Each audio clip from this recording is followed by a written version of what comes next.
simply celebrate African American composers during Black History Month.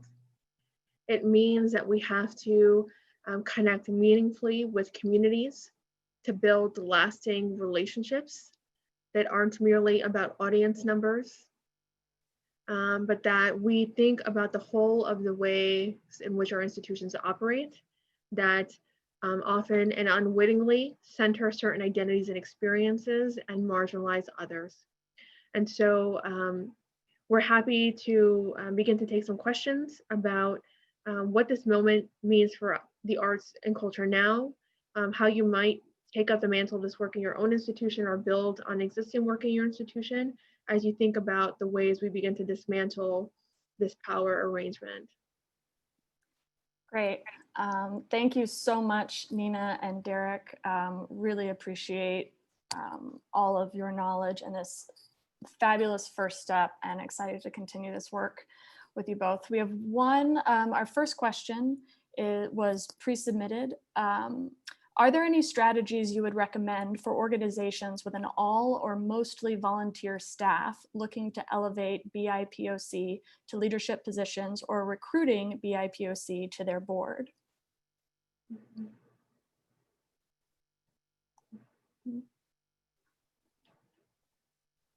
Derrick says yes. Get you unmuted, Derrick.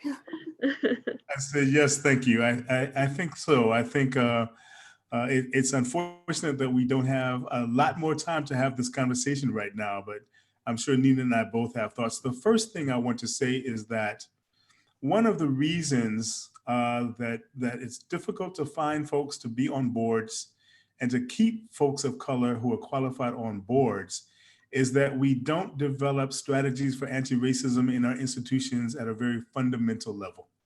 And we often think if we could just get more people of color who are qualified on the board, then our problems would be solved.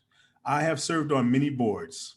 And often I don't last on the boards very long because it doesn't take long for me to understand that my being on the board is window dressing, that there's not necessarily a commitment to anti-racism, there's a commitment to maintaining the status quo.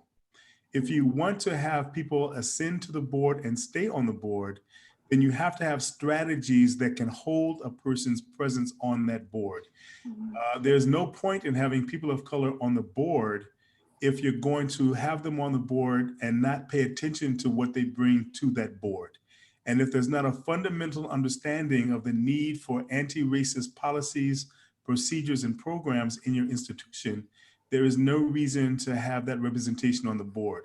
And one other thing I would say to that is that keep in mind that just because a person of color is a person of color does not mean they have an analysis around systemic racism. And the fact that a white person is white does not mean that they cannot be productive and bring an anti-racist analysis to that board. We need to fundamentally rethink what a board should look like before we think about recruiting people of color for that board. There's often fundamental organizational work that needs to be done around anti-racism. And once that is done, the answers around representation on the board begin to answer for themselves. Awesome. Nina, I'm not sure whether you have a different answer or not. Yeah, I would just, to build a little bit on what you've said, Derrick, I am always just so drawn to the work that Crossroads introduced me to, which are these sets of transformative institutional values. So how can we think differently about the values our institution holds to move from values that often uphold dominant cultural ways of thinking, which are often exclusionary to people of color and people of other marginalized identities, to actually engage in the cultural change needed to support presence with real agency and real power to shape the future of the institution. And so to me, those transformative values would be critical in being able to understand what does anti-racist change look like? What can it look like in the context of this particular community institution that we're in?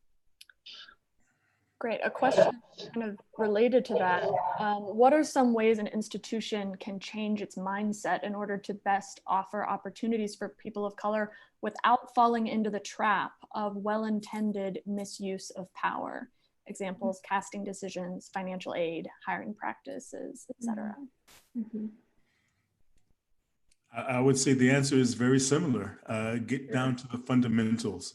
You know, what Nina and I offered in this conversation today are some tools and some strategies. There's not been very much time to go into very much detail, but you have to figure out a way to first make a commitment at every level. And then you have to figure out how to gain access to the tools that are needed to address this with the historical context, with anti-racist sensibilities. And when I say anti-racist, again, it goes beyond just being non-racist. It means being intentionally anti-racist and employing the kinds of tools and strategies that requires. And there are plenty of folks. Enrich, Chicago ROAR are two of the places to develop that kind of learning and analysis. It's not just about teaching or attending a webinar. It's about actually acquiring the tools, learning how to apply those tools, and then creating an environment where those tools can thrive with some intentionality. And it takes a long-term commitment and a commitment of resources, both time, talent, and sometimes money, but not always. It takes a very real commitment beyond the flavor of the day. Beyond saying we're in the middle of a crisis right now, let me do something about racism for the next couple of weeks so that we can get back to normal.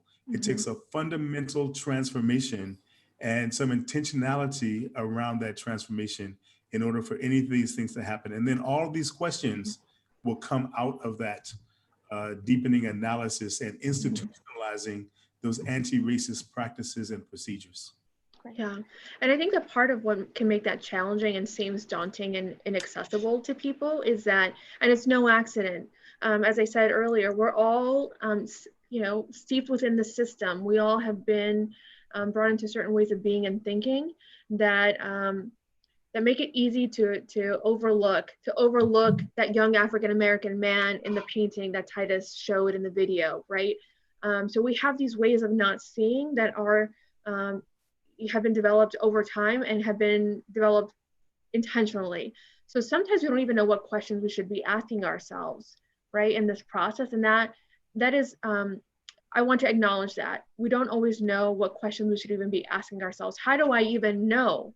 Because I do have good intentions. How do I even know that I am marginalizing someone in the process of this decision-making, of this, within the scope of this policy, within this process that my institution is trying to enact. And it can be, I think that finding the places where you can dig deeper on some of those questions. There are a lot of tools now on the web that you can use. It's always important to do this work in community. CROAR says this all the time, and it's the reason Enrich exists as a collaborative of 40 institutions, because we know none of us can do this alone. Not on an individual level and not within a single institution. So how do we build a community of practice and learning around what it means to be anti-racist, what it means to move towards anti-racist change, and what questions should we even be asking ourselves that maybe we didn't think about? Maybe we should double, second guess and think a little more deeply about how always having a happy hour can be marginalizing to people who, for religious reasons, don't drink alcohol. What does our holiday calendar tell us about whose experiences and values and norms we are prioritizing, right? What does the language that we use on our webpage tell us, right? So there are a number of questions like that start to get really tactical that can give you some idea then of where you need to be looking. But I would also say this, I think we know, right? And if we can listen and center the voices of those who are impacted and make sure that there is space for them to do so in a way that doesn't turn into a punitive relationship or that saddles them with the responsibility of leading the change, then we have what we need to actually ask these questions and to do this work.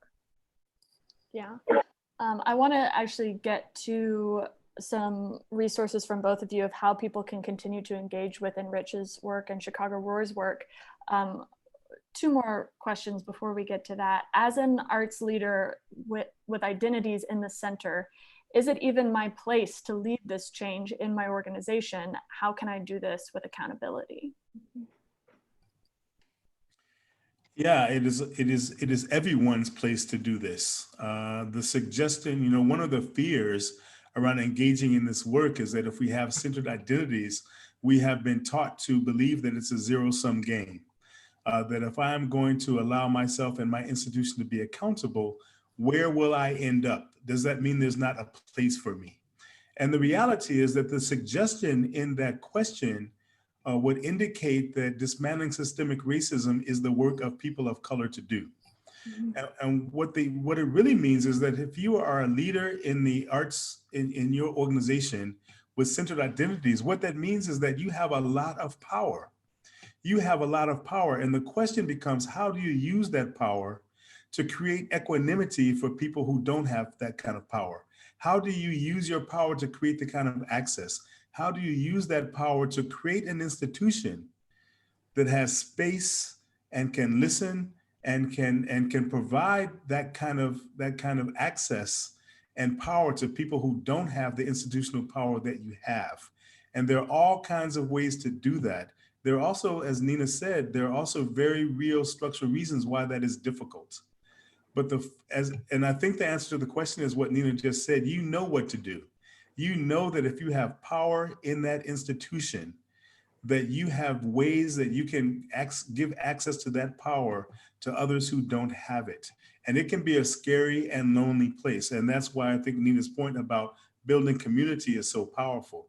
The reason institutions like Chicago Roar and Enrich exist is because there are other people in the same situation asking the same questions. And if you can have that conversation with others and not just hold it in and worry about the answers, then you can develop strategies for answering those questions according to your own institution's history and board and all of those things. The answers are available. You just need to connect with other folks who can help provide spaces to come to those answers in your own context. But the answer is absolutely use the power that you have, recognize that you have that power and don't deny it, and then use that power to create opportunities and spaces for those who don't have it.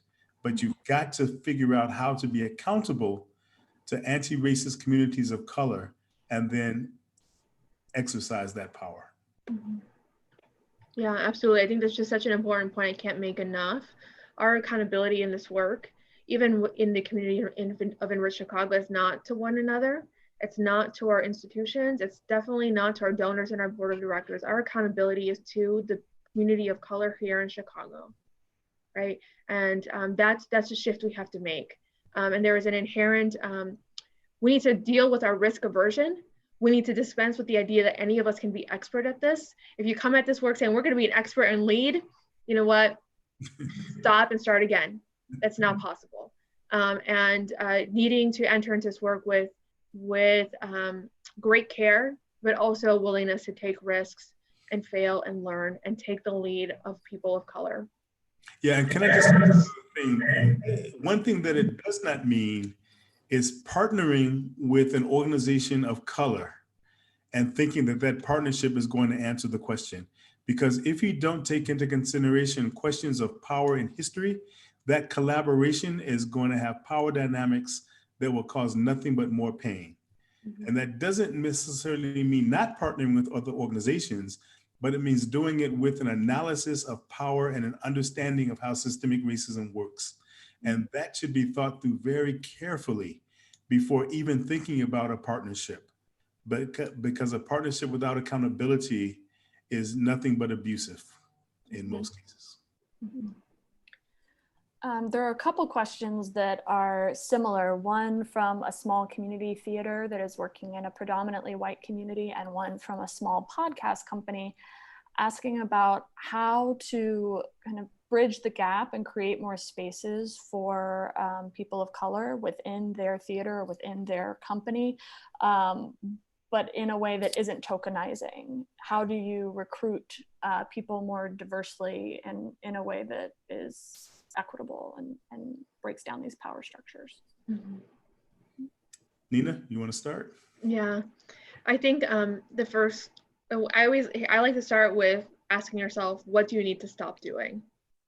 And the second thing Right alongside that is to understand what has that relationship been like historically, and why are you feeling called to build or strengthen that relationship now? To ensure that you're doing it out of a sense of a long-term commitment with a willingness to make changes across your institution. Again, not just symbolic changes of inviting people in without real power or agency, and to ensure that you're not operating in a way that's opportunistic because there's grant money available for it, because it might make you look good. It might bring in a broader audience that you need. So I think that those are some of the starting places for examination that I would say before a call even goes out. What are you willing to stop doing and why?